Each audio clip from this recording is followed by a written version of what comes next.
strong.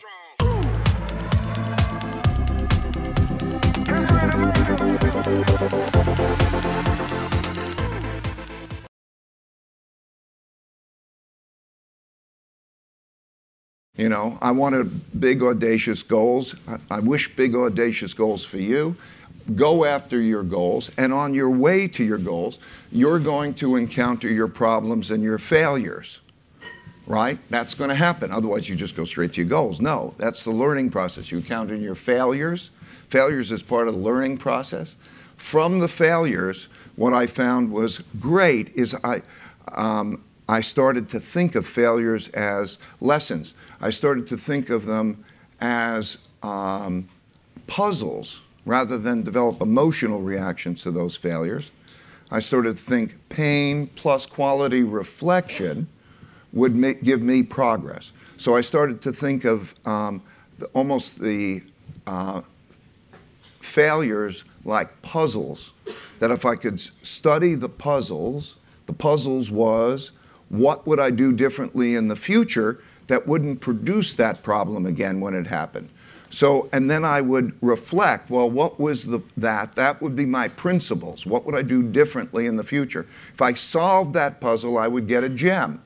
And the gem was principle, a principle to handle it better in the future, because failure is a learning process. It's an essential part of the learning process. If you can realize that and you write down those principles, write them down, it's been fantastic. So I learned those principles, and then it would help me improve, and then I would go on to more audacious goals.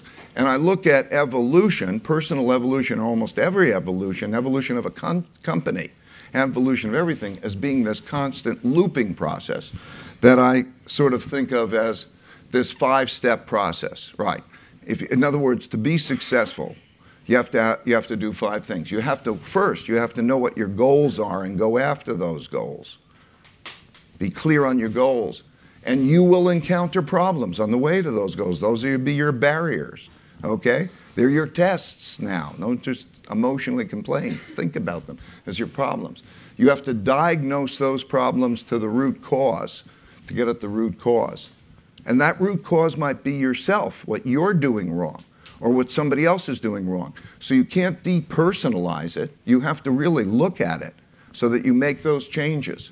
And when you get at that root cause, only by knowing that root cause, can then you design a way to get around that root cause. Like if you're not good at something yourself, it's okay if you find somebody else who's good at the things that you're not good at, because nobody can be good at everything, right?